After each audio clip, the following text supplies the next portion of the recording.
បាទសូមគោរពជំរាបសួរម៉ែឪបងប្អូនប្រជាកសិករអ្នកដែលប្រើប្រាស់ចម្ការឬក៏អ្នកដែលធ្វើចម្ការ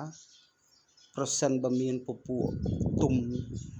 លហុងទុំដូងទុំលហុងទុំអីផ្សេងនៅក្នុងចម្ការបងប្អូនយើងបងប្អូនកុំចូលដូចខ្ញុំនេះជាចម្ការដែលខ្ញុំ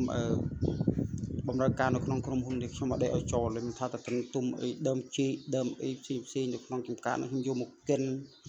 មានទុំខ្នោទុំលហុងទុំអីខ្ញុំចេះត្រាំដាក់ទៅសម្រាប់ស្រោចទៅលើពពួកកំប៉ុស្តនេះមិនមែនជាកំប៉ុស្តទេជាប្រភេទជីសរីរាង្គដែលយើងបាញ់មីតែអានេះខ្ញុំធ្វើយូរហើយអានេះខ្ញុំធ្វើ170តោននេះខ្ញុំធ្វើយូរប៉ុន្តែខ្ញុំយកមកដាក់បន្ថែមនៅទុំស្វាយដែលចំការក្រោយពីប្រមូលផលទៅវាមានទុំមានអីយើងសាសទៅទូកចូលយើងប្រើមនុស្សឲ្យទៅបុគ្គលិកទៅជូនទៅយកមកដាក់មកអានេះ3តោនបងប្អូនដាក់នៅលើផ្ទៃសាច់ជី170តោនដោយសារខ្ញុំធ្វើនេះវាបាន4-5ពនុកមួយពនុក100ជាងមួយពនុក100ជាងឲ្យទុកសម្រាប់ប្រើប្រាស់ទៅលើចំការក្រុមហ៊ុនប៉ុន្តែអានេះគឺជាពនុករបស់ខ្ញុំទេបងប្អូន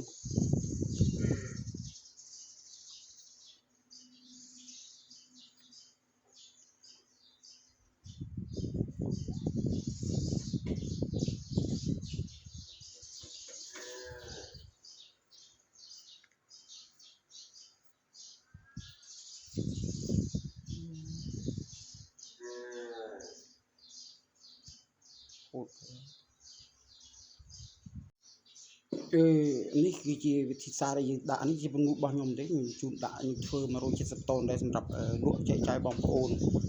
ដែលបានឲ្យគាត់សាកទៅគាត់កំងនេះគ្រាប់ធំបងប្អូនចន្ទទីសមាគមចន្ទទីក្រុមហ៊ុននេះគ្រាប់ធំបងប្អូនណា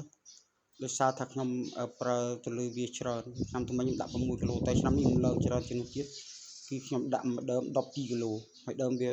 ស្ទើរទេបងប្អូនដើមវាទឹកមកហក់ធំឲ្យឆ្នាំនេះពោះតែខ្ញុំដាក់ឲ្យតែគ្រាប់ធំណាបងអាចុងរដូវនេះក៏គ្រាប់ធំសាច់ល្អសម្បក DC ពីពោះសាច់ច្រើនសម្បកស្ដើងបងប្អូនគ្រាប់ធំល្អនឹងវិធីងាយមានជាងាយប្រហែលទេបងប្អូនអរគុណជម្រាបលាបាយបាយ